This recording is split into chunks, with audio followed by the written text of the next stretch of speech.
Assalamualaikum warahmatullahi wabarakatuh. Jumpa kembali lagi dengan saya Udin dalam channel Kim Ude. Asiknya belajar kimia.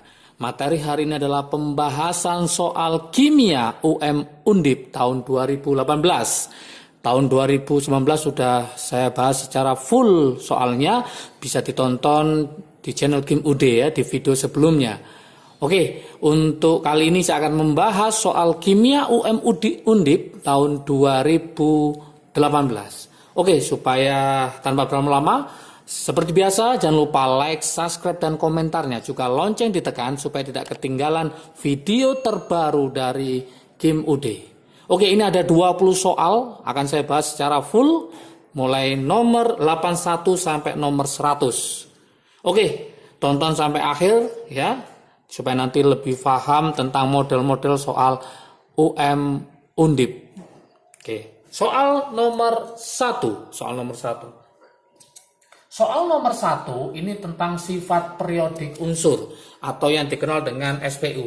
Untuk link soalnya nanti akan saya taruh di deskripsi ya, silakan nanti dilihat ya. Oke, soal nomor 81 dimulai dari soal nomor 81. Sifat periodik unsur saya lambangkan dengan SPU. Sifat periodik unsur alkali dan alkali tanah. Alkali itu golongan 1A, kalau alkali tanah adalah golongan 2A. Dari atas ke bawah bagaimana? Dari atas ke bawah ya. Yang pertama betul nggak? Keelektronegatifan semakin besar. Keelektronegatifan semakin besar. Itu yang pertama. Yang kedua, yang B. Energi ionisasi. Silakan nanti dipilih ya. Energi ionisasi semakin kecil. Yang C. Titik leleh semakin besar. Kemudian yang D, sifat basah semakin kecil. Terakhir yang E adalah jari-jari semakin kecil. Nah, gimana cara mengerjakannya? Teman-teman pejuang PTN favorit ya. Nah, saya buatkan trik asiknya di sini. Saya kasih trik asiknya. Trik asiknya seperti ini. Di sini saya buatkan yaitu panah ajaib ya. Saya buatkan panah ajaib. Nah, seperti ini. Oke, ini sudah ada di video Kim Ude sebelumnya, nanti bisa ditonton untuk lebih paham ya tentang sifat periodik unsur. Di sini ada huruf vokal, yang ini ada huruf konsonan. Konsonan itu meliputi apa aja? Hurufnya adalah J, R, L, B, P. Yang ini E, A, E, O, A. J itu apa? Yaitu jari-jari. Ini reduktor. Yang ini logam. Ini basa, ini positif. Yang ini adalah energi ionisasi, afinitas elektron, elektronegatif. Ini adalah oksidator, ini adalah asam oksi. Oke, seperti ini. Jadi kesimpulannya apa? Semakin ke atas, semakin ke kanan itu semakin besar. Kalau ini semakin ke kiri, semakin ke bawah, semakin besar. Sekarang alkali sama alkali tanah. Alkali itu sebelah kiri, alkali tanah sebelah kanan, dari atas ke bawah, Jadi ini dalam satu golongan. Elektronegatifan semakin besar. Ingat, dari atas ke bawah semakin kecil. Berarti ini salah, nggak usah dipilih.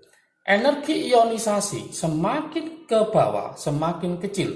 Berarti betul. Jawaban B adalah betul. Oke. Sifat basanya semakin besar. jari-jarinya semakin besar. Titik leleh, nah semakin besar. Titik leleh semakin ke bawah, semakin kecil. Kenapa? Karena untuk trik asiknya titik leleh logam, ya, trik asik. Nah, untuk titik leleh logam itu seperti ini. Saya sendirikan ya. Nah, seperti ini. Ini khusus untuk titik leleh. Titik leleh untuk logam, ya, semakin ke atas itu semakin besar, semakin ke kanan semakin besar. Berarti 1A dibanding 2A lebih besar daripada 2A. Tapi semakin ke bawah semakin kecil. Berarti ini juga salah. Ini salah, ini salah, ini salah. Berarti jawaban yang benar adalah yang B. Oke, nomor 81 seperti itu. Kita lanjut ke nomor 82. Ingat-ingat ya. 82 di situ ada sel volta ya, reaksi spontan dan tidak. Di sini diketahui ada Zn 2+ menjadi Zn, ada E0 selnya yaitu min 0,76 volt, kemudian ada Pb 2+ menjadi Pb, E0 selnya adalah min 0,13 volt, kemudian ada Cu2+ menjadi Cu, E0 selnya adalah plus 0,34 volt. Kemudian ada Ag plus menjadi Ag, E0 selnya adalah plus 0,8 volt. Yang diminta adalah manakah yang reaksi spontan dan manakah yang tidak reaksi spontan ya. Nah, apakah yang A? Apakah yang A? Zn 2+ ditambah Pb hasilnya adalah Zn plus Pb 2+. Apakah ini yang spontan? Yang B, apakah Pb 2+ ditambah Cu hasilnya adalah Pb ditambah Cu2+? Yang C, apakah Cu2+ ditambah 2Ag hasilnya Cu plus 2Ag+? Oke. Yang D, apakah 2Ag+ ditambah Zn menghasilkan 2Ag ditambah Zn 2+, apakah yang ini? Ya. Terakhir, apakah yang E? Nah, yang E itu adalah Zn 2+ ditambah Cu hasilnya adalah Zn ditambah Cu2+. Oke. Apakah yang E? Apakah yang A, B, C, D? Lah, saya buatkan di sini trik asiknya, ya, trik asiknya. Nah, trik asiknya adalah langkah pertama harus urutkan dari kecil ke besar. Urutkan dari kecil ke besar. Siapa yang paling kecil? Yang paling kecil adalah Zn. Saya urutkan berarti Zn. Kemudian baru siapa? Pb. Kemudian baru siapa? Cu. Baru Ag. Setelah diurutkan, langkah berikutnya adalah coret ionnya. Coret ion. Saya coret ionnya. Srit. Nah, saya coret ionnya. Langkah berikutnya, ingat yang dikatakan spontan berarti kiri mendesak kanan. Kiri mendesak kanan. Kalau kanan mendesak kiri berarti tidak spontan. Kita coba sekarang. Pb mendesak Zn. Pb mendesak Zn berarti tidak spontan tanpa menghitung. Cu mendesak Pb. Cu mendesak Pb tidak spontan. Ag mendesak Cu. Ag mendesak Cu tidak spontan. Zn mendesak Ag. Nah, kita cek. Zn mendesak Ag. Berarti oke. Maka jawabannya adalah yang D. Oke, yang E coba kita baca. Cu mendesak Zn. Cu mendesak Zn. Tidak bisa. Jadi, dengan trik asik ini, teman-teman tidak usah mencari E0 selnya, menghitung E0 selnya karena waktunya akan semakin lama. Jadi ingat urutannya, yaitu yang pertama urutkan dari kecil ke besar, kemudian coret ionnya, kemudian yang spontan adalah kiri mendesak kanan, bukan kanan mendesak kiri. Soal nomor 83. Soal nomor 83. Tentang termokimia. Di soal diketahui ada delta HF. Delta HF 0 standar untuk HBr, asam bromida, itu ternyata adalah min 72 kJ. Yang diminta adalah untuk menguraikan, ya, untuk menguraikan, hati-hati di sini, 11,2 liter dalam keadaan STP HBr, maka dia akan diperlukan kalor sebanyak berapa? Diperlukan kalor sebanyak berapa?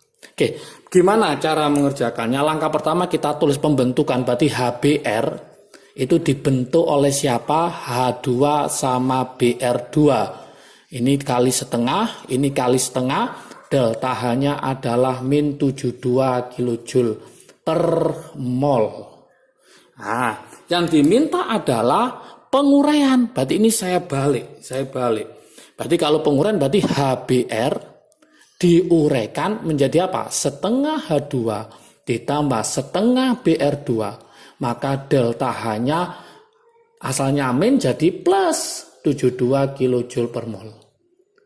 Yang diminta adalah 11,2 liter. Ini ada artinya. Ini untuk berapa mol? Ternyata 1 mol membutuhkan plus 72 kJ. Yang diminta adalah 11,2. Berarti nanti 11,2 dibagi 22,4 dalam keadaan STP ketemu setengah mol. Kalau 1 mol ketemu 72, maka setengah molnya ketemu plus 36 kJ. Berarti inilah jawaban yang diminta pada soal nomor 83, maka jawabannya adalah C. Oke, nanti kepingin tahu soalnya silahkan dilihat di deskripsi ya, di bawahnya. Langsung di-download boleh ya. Soal nomor 84. Soal nomor 84. Di sini ada kata-kata seperti ini teman-teman semua. Penurunan titik beku paling besar. Nah, penurunan titik beku paling besar. Nah, paling besar yang mana? Apakah yang A? Nah, ini ada soalnya. A, C2H5OH. Yang B, apakah CH3OH, metanol ini ya. Apakah C, C6H12O6. Yang D, apakah C3H8O-nya 3. Apakah yang E, C7H7OH. Nah, gimana cara mengerjakannya? Maka kita pakai langsung ya. Rumusnya adalah ini dengan massa dan dimana nanti di soal GT dan GP-nya itu sama ya. Berarti langkah pertama kita buatkan rumus aslinya yaitu delta TF itu rumusnya adalah M kali KF. Delta TF rumusnya M adalah gram telarut dibagi MR kali 1000 per gram pelarut kalikan KF.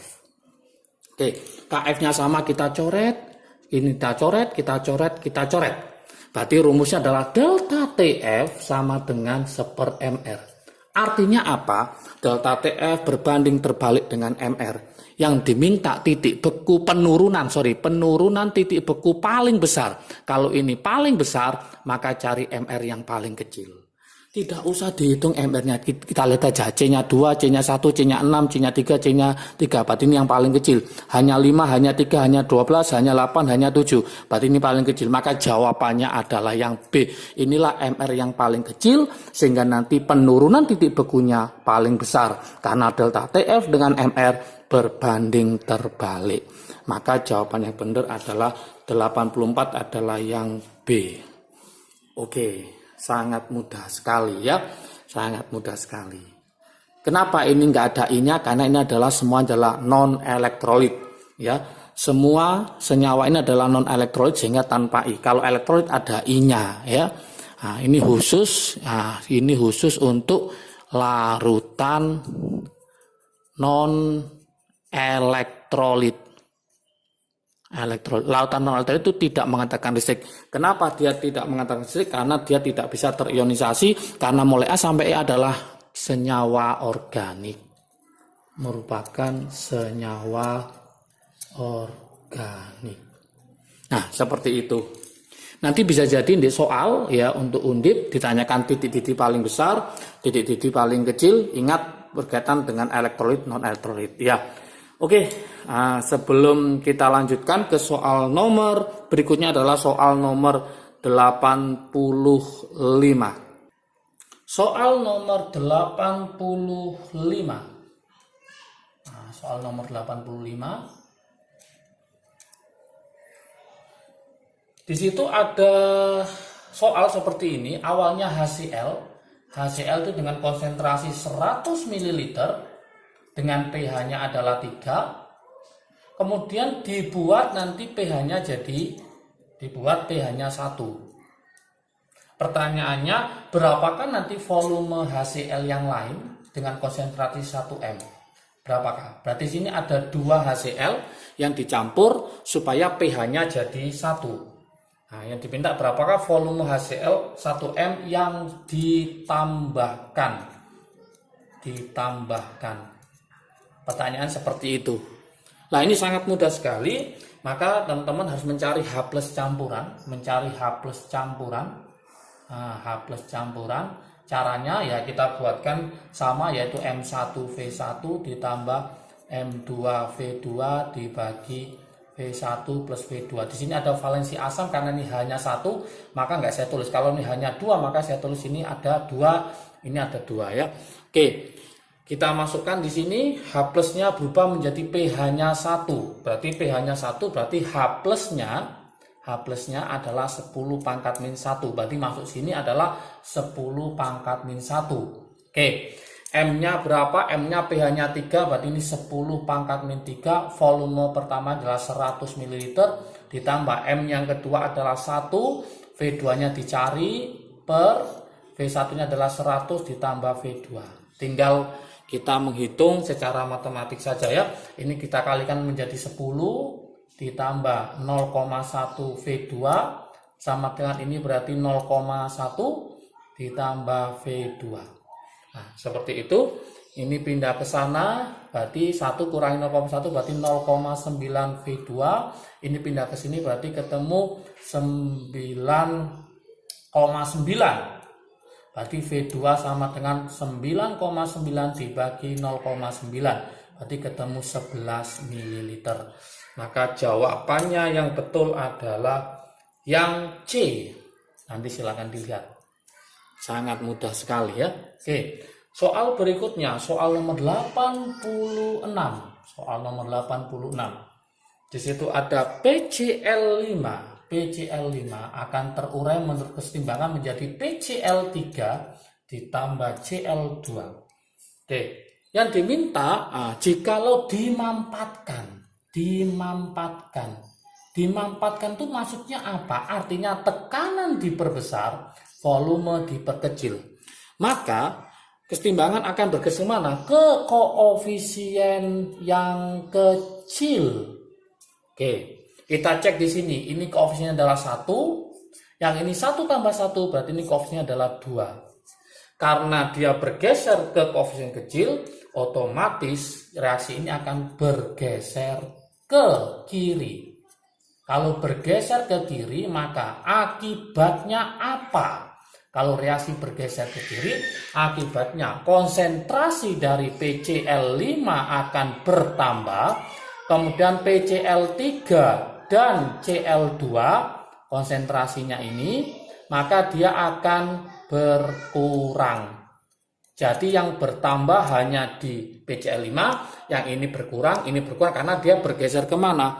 Ke kiri. Maka jawaban yang betul di pilihan adalah yang A, yaitu molnya PCl5 akan bertambah.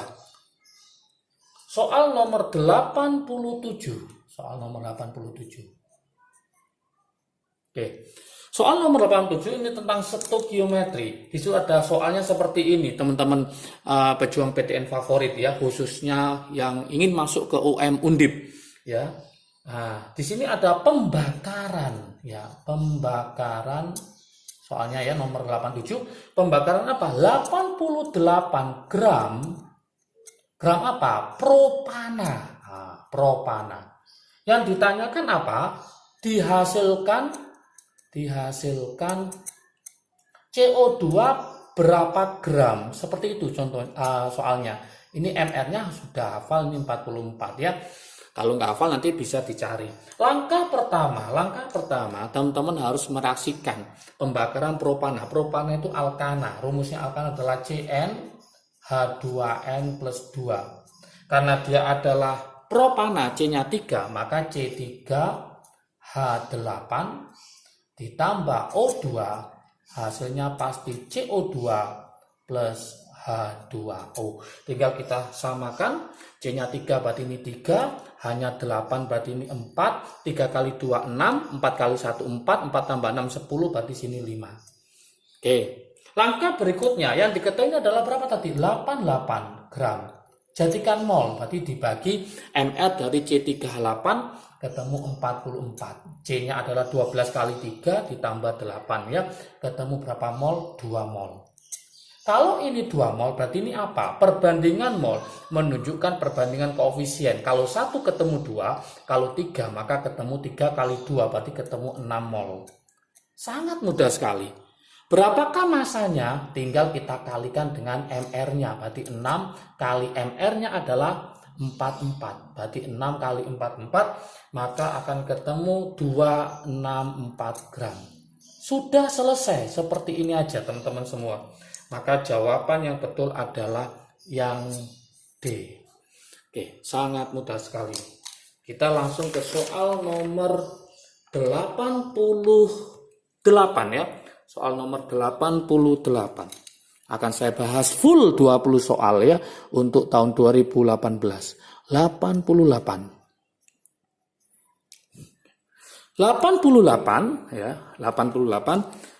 Nah, soalnya seperti ini, yang mampu mereduksi CO2+, yang mampu mereduksi CO2+, dalam suasana basah. Dalam suasana basah. Apakah yang pertama? Apakah laktosa? Nah, seperti itu pertanyaannya.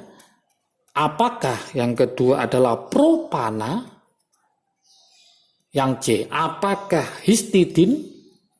Histidin ini asam amino ya.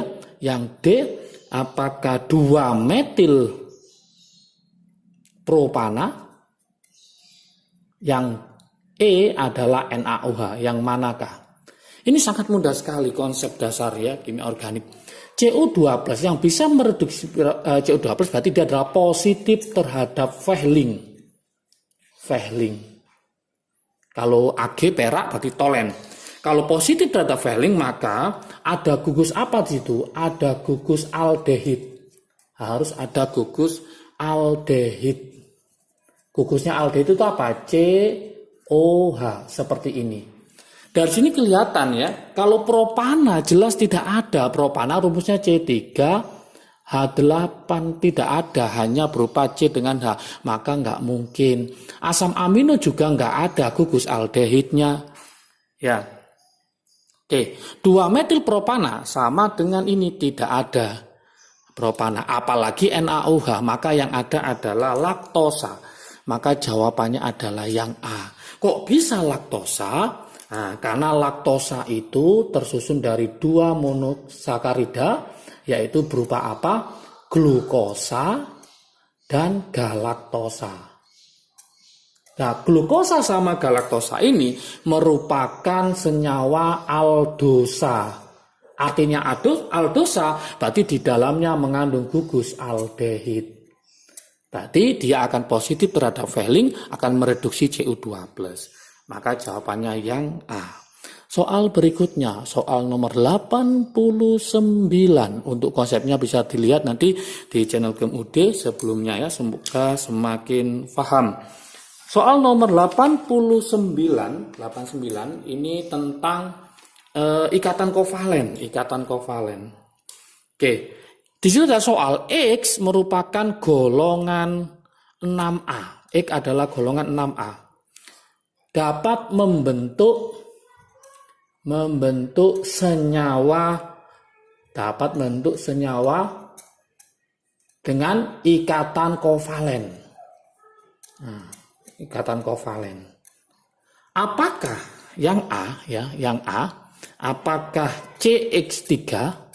Yang B, apakah NaX? Yang C, apakah NX2? Yang D, apakah B2X3? Yang E, apakah BEX? Oke, gimana caranya? Saya mulai dari sini. Ingat, golongan 6A itu golongan siapa aja? Oke sayang, sekarang telah positif. Ikatan kovalen itu ikatan antara apa? Non logam ketemu sama non logam. Saya buatkan trik asiknya, yaitu pakai namanya kotak ajaib ya. Pakai namanya kotak ajaib. Kotak ajaib ini berisi tentang unsur-unsur yang dapat membentuk ikatan kovalen. Apa saja di situ? Rumusnya adalah haji bebek baru cuci najis oleh-oleh dari Fatimah. Nah, cowok sinting nembak pacar, oke sayang, Ferry celelekan barang ireng seksi lah, seperti ini. Berarti huruf yang di dalam sini akan membentuk ikatan kovalen ya, ikatan kovalen. Gitu ya. Biasanya seperti itu. Kita coba sekarang. Kita cek di sini manakah yang golongan 6A yang dapat membentuk ikatan kovalen. Tapi ingat di sini ada pengecualian, nanti BE sama B itu nanti bersifat amfoter yang BE ya, bisa asam bisa basa juga ya. Oke, dari sini kita cek CX, kita misalkan O ya, berarti ini CO3. Tidak ada CO3, yang ada CO3 2-. Berarti ini salah. NaO ya, Na ini harusnya Na2O. Nah, Na itu adalah logam. Berarti ini juga salah karena non logam ketemu non logam. NO2 lah, NO2 ini ada ya, nitrogen dioksida, maka jawabannya yang C. Ya. Nah, kalau B cenderung dia membentuk bisa karakter ionik sama kovalennya ada. BE ini juga ya, golongan 2A, berarti ini juga enggak ada. Maka jawaban yang paling tepat untuk membentuk ikatan kovalennya adalah yang C, Oke. Lanjut, kita lanjutkan di soal nomor 90. Soal nomor 90. Soal nomor 90 ini tentang mencari massa suatu senyawa ya. Diketahui di situ ada besi Fe mempunyai massa adalah 2,8 gram. Yang diminta berapakah massanya Fe2O3? Berapakah massanya Fe2O3? Diketahui AR-nya ya. AR-nya si Fe itu adalah 56. AR-nya si O adalah berapa? Yaitu 16. Gimana cara mengerjakannya? Kita pakai langsung perbandingan, mencari gramnya Fe. Ada berapa Fe ini? Ada 2, berarti 2 kali AR-nya si Fe dibagi totalnya adalah MR dikali gramnya dari Fe2O3. Oke, tinggal kita masukkan angka-angkanya di sini. Gramnya Fe adalah 2,8 sama dengan 2. AR-nya Fe adalah 56 dibagi MR-nya adalah 160. Nanti silakan dihitung ya. 160. Oke, ini dikali gramnya Fe2O3. Kita coret, ketemu 8. Ini kita coret, ketemu 7. Ini tinggal berapa tadi? 10 ya.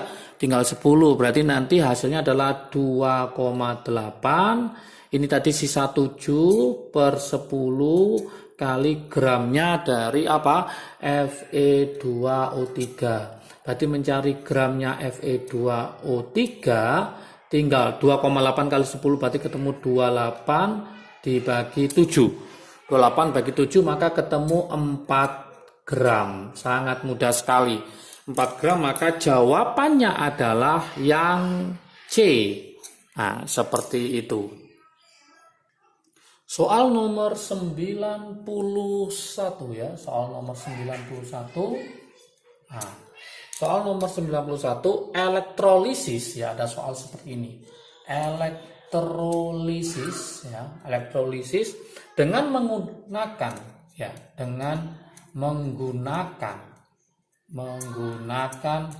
anoda Mn, maka Mn akan teroksidasi. Betul apa salah? Sebab, ada sebabnya ya. Sebab semua anoda akan larut. Selama proses elektrolisis,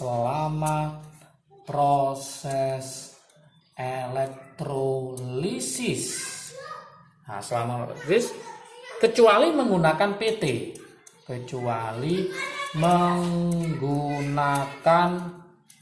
anoda PT. Betul apa salah? Nah, seperti itu. Dari sini bisa kita kelihatan ya bahwa ingat di situ ada anoda. Anoda itu ada namanya anoda INETS. INETS itu adalah PT AUC. Oke. Nah, kalau anodanya INET, maka dia tidak akan teroksidasi. Ini tidak teroksidasi. Tapi kalau anodanya selain PT AUC, maka anoda itu akan teroksidasi. Jadi kesimpulannya ini anodanya pakai Mn, maka Mn akan teroksidasi. Jadi apa? Mn jadi Mn2+ plus 2 elektron. Kata-kata Mn2+, maka artinya adalah larut. Berarti ini oke, betul. Semua anoda akan larut selama proses elektrolisis, betul, kecuali menggunakan PT. Ini kurang, harusnya PT, AU, dan C. Maka ini salah. Kalau ini dilengkapi PT, AUC, maka jadi betul. Maka betul, salah, jawabannya adalah yang C. Seperti itu. Ya. Soal nomor 92 tentang benar salah juga ya. pH buffer dibentuk dari pH buffer itu nama lainnya adalah penyangga. pH buffer dibentuk dari pencampuran apa di situ? Larutan CH3COOH dengan NaOH dengan konsentrasi berlebih dari asamnya. Betul apa salah? Jadi pH buffer dibentuk dari pencampuran larutan CH3COOH dengan NaOH dengan asamnya yang berlebih.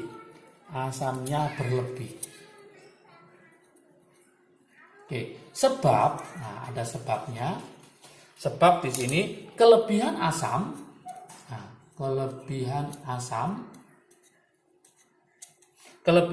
akan membentuk, ini betul apa salah ya? Akan membentuk sistem larutan garam dengan asam asetatnya ya, dengan asam asetat dengan pH kurang dari 7. Jadi kelebihan asam akan membentuk sistem larutan garam dengan asam asetat dengan pH kurang dari 7. Betul apa salah? Kita cek di sini. Ingat, kalau CH3COOH ini adalah asam lemahnya dan NaOH adalah basa kuat dan asamnya berlebih, maka yang habis adalah NaOH. Sisanya adalah asam lemah, maka yang namanya adalah buffer. Buffer apa? Buffer asam. Berarti betul. Kelebihan asam akan membentuk sistem lautan garam dengan asam asetatnya. Betul, dengan pH kurang dari 7. Kenapa? Karena buffernya buffer asam, pH-nya kurang dari 7. Berarti ini juga betul. Betul-betul ada hubungannya, maka jawabannya adalah yang A. Oke, logikanya kalau kita buat reaksinya adalah gini. CH3COOH ditambah NaOH. Jadi apa? Jadi CH3COONa plus H2O. Ya, ini ada mula-mula reaksi sisa seperti ini. Oke, maka nanti yang sisa, ada sisa ini apa? Asam lemah dengan garamnya. Inilah nanti yang akan membentuk. Kenapa kok ada sisa? Karena asamnya berlebih. Ini habis. Ini disebut dengan namanya buffer asam. Oke, seperti itu konsep dasarnya. Kita langsung ke soal nomor 93 ya. Soal nomor 93 itu tentang laju reaksi. Oke. Soal nomor 93. Saya tulis ini ya. Laju reaksi. Laju reaksi dapat diperbesar. Nah, laju reaksi dapat diperbesar ya, soalnya seperti itu. Laju reaksi dapat diperbesar dengan menaikkan suhu. Dengan menaikkan suhu yang bereaksi. Ini betul apa salah? Bereaksi. Sebab ada sebabnya ini. Sebab kenaikan suhu ya, kenaikan suhu menghasilkan reaksi dapat balik. Reaksi dapat balik. Kita cek ya di sini. Laju reaksi dapat diperbesar dengan menaikkan suhu. Betul. Semakin suhunya naik, maka laju reaksinya semakin besar. Berarti kalau suhunya itu naik, maka lajunya semakin cepat. Laju reaksi akan semakin cepat. Berarti ini oke, betul. Kenaikan suhu menghasilkan reaksi dapat balik. Lah, kenaikan suhu ini menyebabkan semakin besar suhunya, semakin suhu naik, maka energi kinetiknya itu semakin banyak, semakin besar. Akibatnya laju reaksi semakin besar juga. Berarti bukan reaksi dapat balik, tapi dia akan menaikkan energi kinetiknya. Berarti ini salah. Berarti benar salah, maka jawabannya yang C. 94. Oke, masih seputar soal hubungan sebab akibat ya. Sistem pernafasan manusia ya, sistem pernafasan manusia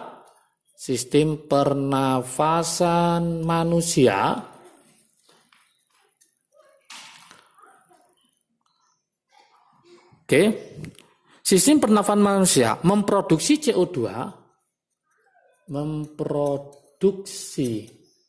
CO2 yang berkesetimbangan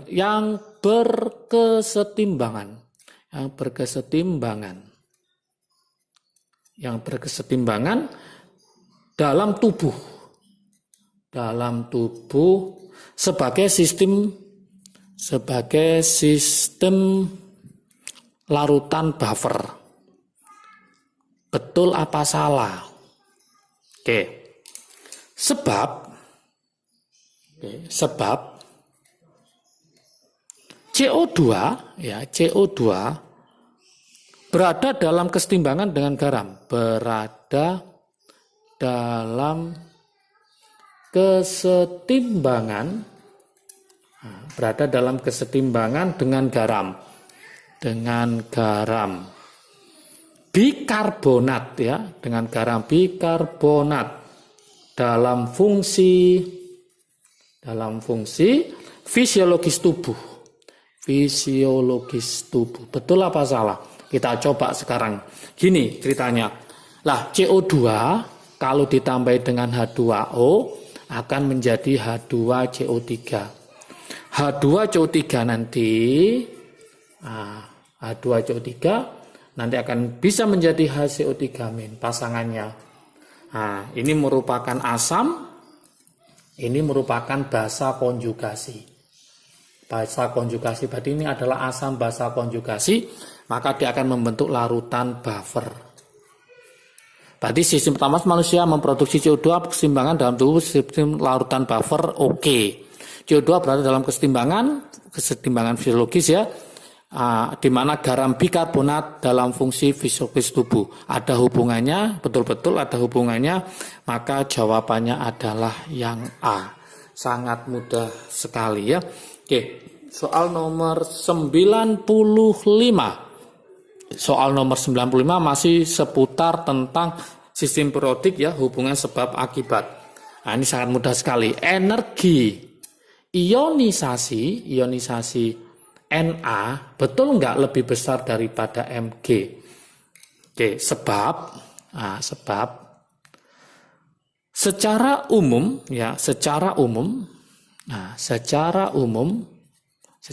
itu berarti umumnya ya, ukuran atom suatu unsur semakin kecil dari kiri ke kanan.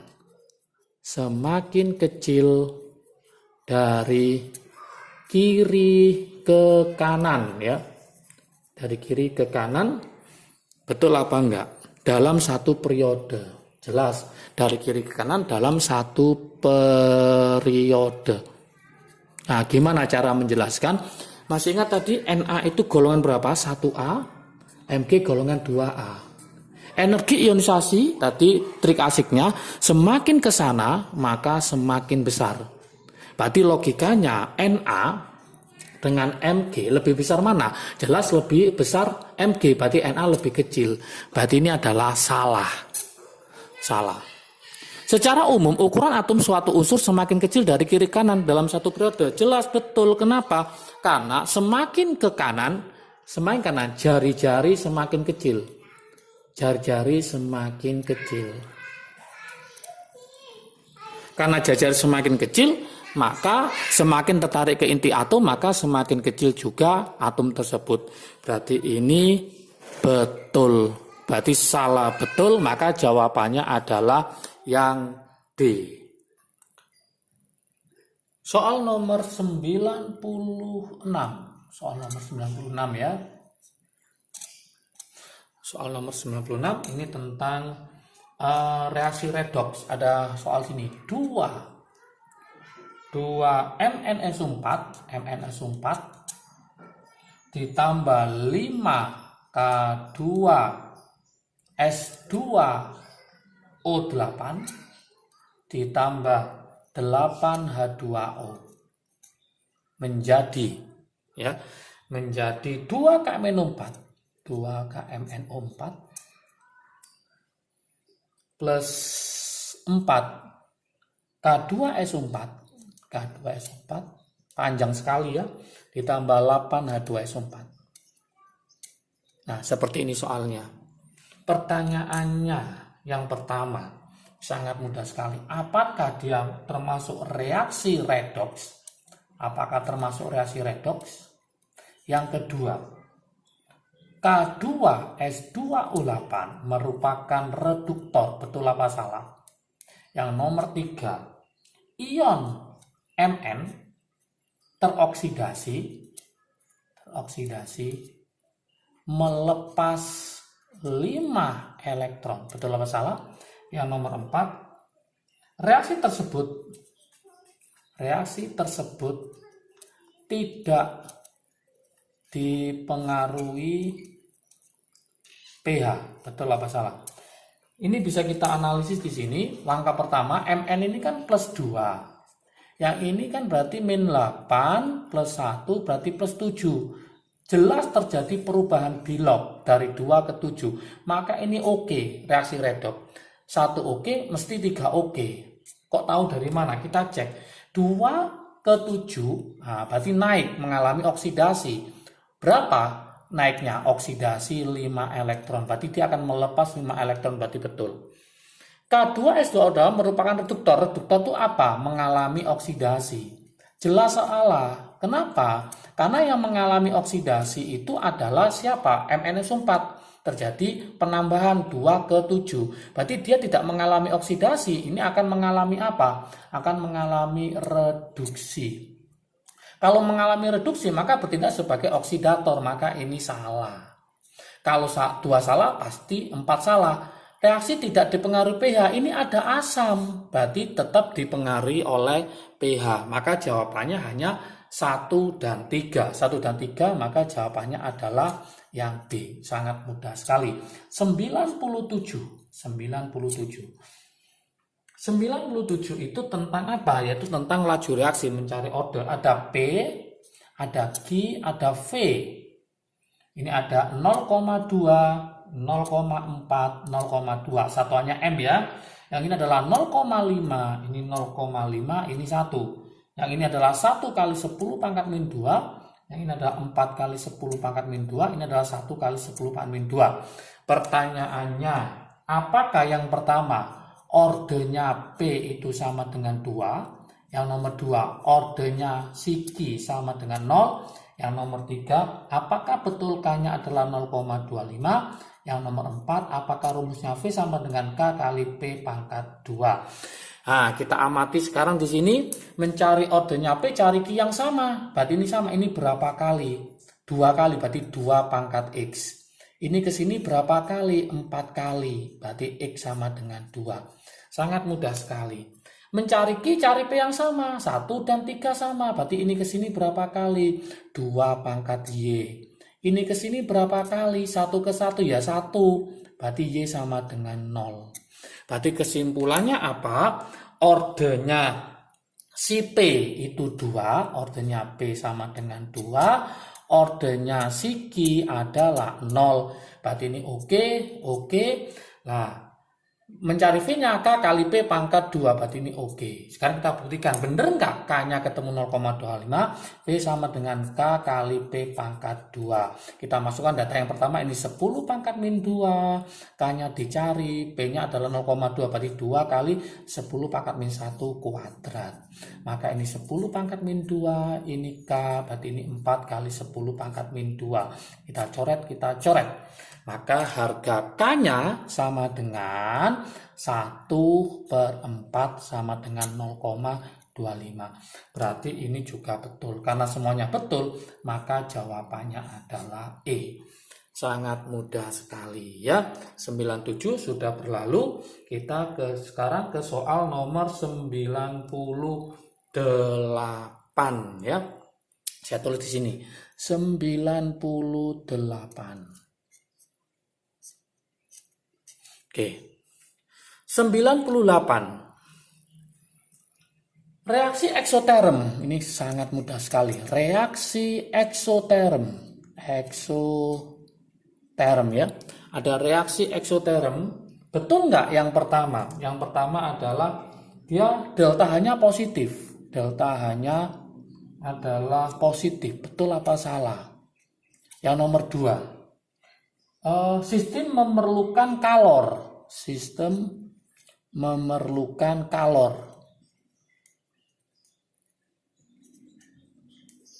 Nah, betul apa enggak? Sistem memerlukan kalor.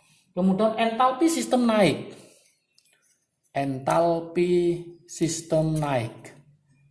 Sistem naik. Betul apa enggak? Yang nomor 4, lingkungan menerima kalor dari sistem. Lingkungan, ini konsep ya, lingkungan menerima kalor dari sistem. Nah, kita coba. Reaksi eksoterm itu adalah reaksi yang melepas. Dari mana ke mana? Dari sis ke link. Sistem ke lingkungan. Berarti delta H-nya nanti bukan positif tapi negatif. Berarti ini salah. Satu salah, berarti ini juga salah. Entalpi sistem naik, bukan ya. Nah, kemudian sistem memerlukan kalor, bukan memerlukan. Ekso itu melepas. Berarti ini juga salah. Maka jawabannya nggak ada pilihan, jawabannya adalah yang nomor 4. Lingkungan menerima kalor dari sistem. Karena apa? Sistem menuju ke lingkungan, berarti lingkungan menerima kalor dari sistem. Jawabannya 4 saja, maka jawabannya adalah yang D. 99.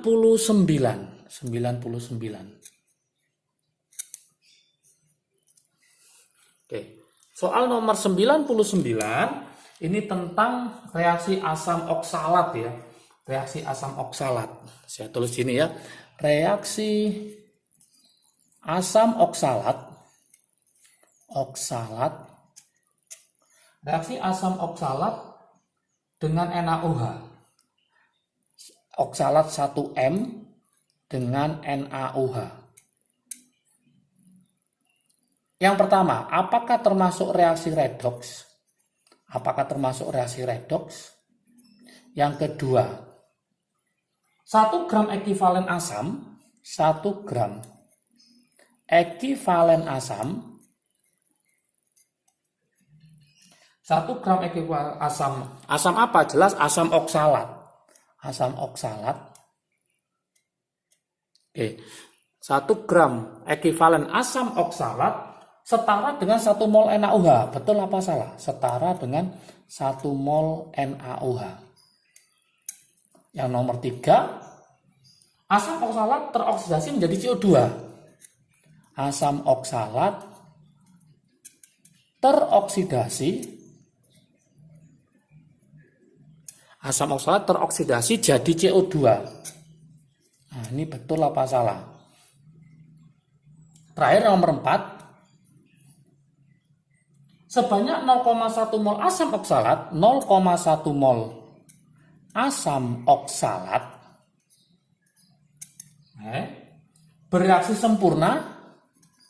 bereaksi sempurna dengan 0,2 gram ekivalen NaOH. Betul apa enggak? Ekivalen NaOH. Nah, seperti ini. Gimana cara mengerjakannya? Ini sangat mudah sekali. Langkah pertama harus tulis dulu reaksinya ya. Nah, asam oksalat itu rumusnya kan H2C24 ditambah NaOH jadi apa? Jadi Na2SO4 plus H2O. Nah, ini kalikan 2. Ya, ini kalikan 2 juga. Ini bukan reaksi radok, ini hanya reaksi penetralan asam dengan basa. Berarti ini satu salah. Satu salah mesti 3 salah. Tidak ada hasil gas CO2. Sekarang konsep nomor 2. 1 gram ekivalen asam oksalat setara dengan 1 mol NaOH. Kita coba. Kalau ini 1 mol, berarti ini berapa mol? 0,5. Berapa gram ekivalen? Berarti mencari ekivalennya, mencari gramnya sama dengan 0,5 dikali berapa? Hanya ada berapa? 2. Berarti sama dengan 1 gram ekivalen. Oke. Berarti ini betul. Oke. 2 betul pasti 4 betul. Kalau nggak pas kita masukkan. Kalau ini 0,1 berarti ini 0,2. 0,2 karena OH-nya 1. 0,2 kali 1 maka sama dengan 0,2 gram ekivalen NaOH. Berarti 24 jawabannya adalah yang C. Oke. Untuk soal nomor 100 saya taruh di sini ya, 100. Terakhir ini soalnya 100. Ini sangat mudah sekali. 100 itu tentang suatu reaksi, ada soal C2H2 ditambah HCl menjadi C2H3Cl. Ini disebut reaksi apa? Nah, seperti apa gitu ya. Kita cek, ini adalah alkuna. Kau tahu dari mana? CnH2n-2, saya tulis gini, rangkapnya rangkap 3, ini berarti H, ini H. Itu ditambahi HCl, maka H masuk ke sini, satunya Cl ke sini, maka jadi ikatan rangkap 2. Nah, berarti ini hanya ada 2. Nah, ini ketambahan H sama Cl. H dan Cl. Nah, rangkap 3 menjadi rangkap 2, maka disebut namanya reaksi adisi. Oke, Berarti jawaban yang benar adalah apakah nomor 1 substitusi salah, 2 oksidasi salah, 3 reaksi displacement salah, 4 reaksi adisi. Berarti hanya 4 saja, maka jawabannya yang D. Oke, alhamdulillah sudah selesai semua pembahasan mulai nomor 81 sampai 100, ada 20 soal full untuk pembahasan soal kimia UM Undip tahun 2018. Semoga bisa bermanfaat. Jangan lupa belajar, semangat untuk meraih PTN impian. Ditunggu untuk berikutnya adalah pembahasan soal kimia UM Undip tahun 2017. Pelajari terus mulai tahun 2019, 2018, dan 2017. Semangat belajar, sukses selalu. Salam sukses dari Kim UT, asiknya belajar kimia. Assalamualaikum warahmatullahi wabarakatuh.